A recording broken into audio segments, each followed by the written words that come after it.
Hey there, I want to put an example in your mind. Maybe it's relatable, maybe not, but that's why it's called an example. You are given an assignment that seems pretty simple. Write an essay. The subject you write about, whatever you choose. It could be about the average person's daily routine, maybe write an essay about writing an essay, that'd be pretty clever. Maybe write one on morality, etc. It's your choice. You sit down in front of your laptop and begin to type it out, and then figure out that the subject you chose is barely an essay at all. It's like 2 paragraphs long, and in fear that it would be too short and not thorough enough, you drag it out. Now it's 6 paragraphs long, but it not only is drawn out, but it feels drawn out. You begin to believe there is no winning this situation and decide to pick a different subject and start from scratch. If you're familiar with this situation or feeling, then I'm sure you can understand the feeling of writing out a script or even making a quarter of a video and then realizing that it's too short and not worth the whole video on, and later tossing the idea in favor of another.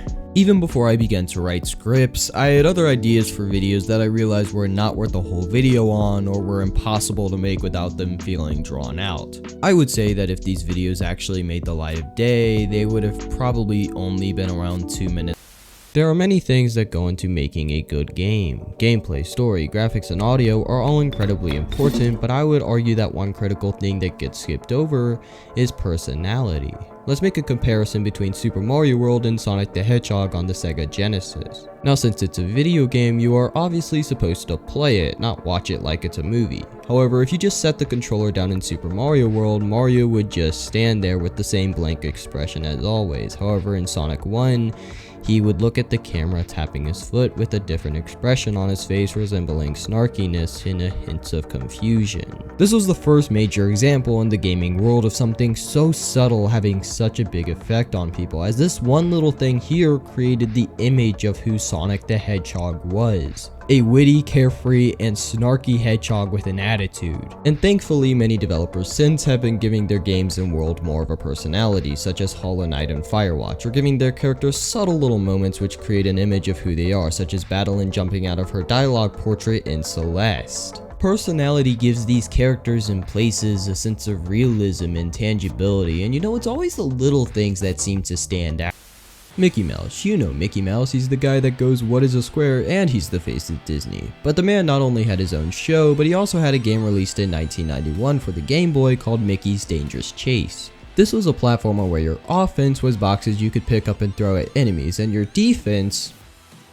What defense? It was nothing major then, nor is it really now, but it is a solid Game Boy game, and it is an interesting thing that does in fact exist. You can easily emulate it if you ever want to give it a shot, but hey, at least now you know that Mickey's first game was in Kingdom Hearts. Music is really cool, man. It can give us so many different emotions and bring back so many different memories. Like, even an unfinished song can sound absolutely gorgeous. I've been playing piano for the past 12 years of my life, however to this day, I can't read sheet music.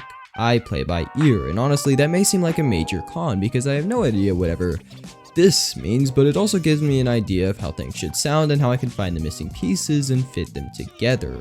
But my favorite thing about playing by ear is that I can make a beat pretty quickly, which is why I love the drums as well. Because quite frankly, it fills in those missing pieces. That, and just like any instrument, you can make it sound entirely different depending on the genre. However, the one thing that I hate about these things is moving them. Thankfully I have an electric drum set at home, but like for this is a pain to me. And with these scrapped ideas being so short, I decided I wasn't gonna try and drag it out. I've done that before, and the final product ended up so much worse for it. I remember back at the beginning of 2021 where I would turn into a drug addict and then rant about Nintendo. I would start and maybe even finish editing videos on things I wanted to discuss but really didn't know how. And then watching the video over, I remember saying a lot of the time, I could have done so much better. Nowadays I look at the script and try to judge if it's worth spending 20 to 40 hours of my time making it into a video. But I mean, hey, at least now I don't waste 5 hours of my life talking about how PC gaming is a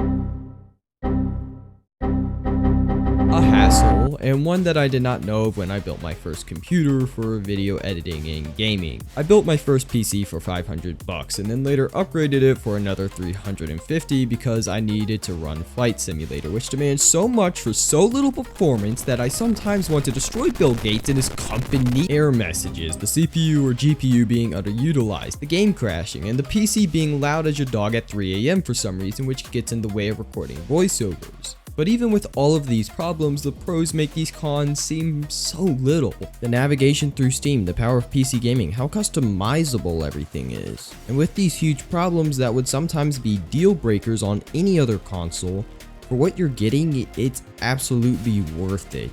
But you're too broke to afford it, so be sad. The keyboard and mouse versus controller debate has been going on forever. However, which is really better? And the answer? Depends.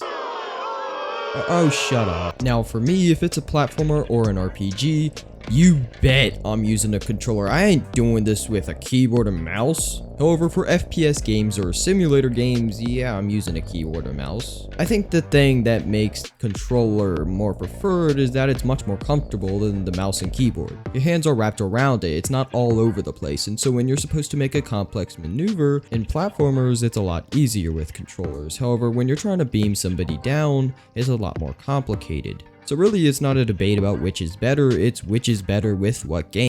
But even with all of that said, I love making videos. And there's many reasons for that. The fact that anybody can do anything and say anything is as amazing as it is terrifying. I know I spent the past however many minutes talking about scrapped video ideas and what it felt like throwing them away, but honestly, sometimes I'm glad I did, because I can apply those ideas and cringe jokes that I had and put them into another video, something more worthwhile, and sometimes maybe compile them all like I did here. But this was just a little video I wanted to make, so here you go. Hope you enjoyed it. Also, get on that essay, my dude, stop procrastinating. Wait, hold up. You see that? You see that? The little thing below. Move your mouse over it. Yeah, that's right. Video is 7 minutes long. So it wasn't 5. Do you take drugs or alcohol? What is drugs?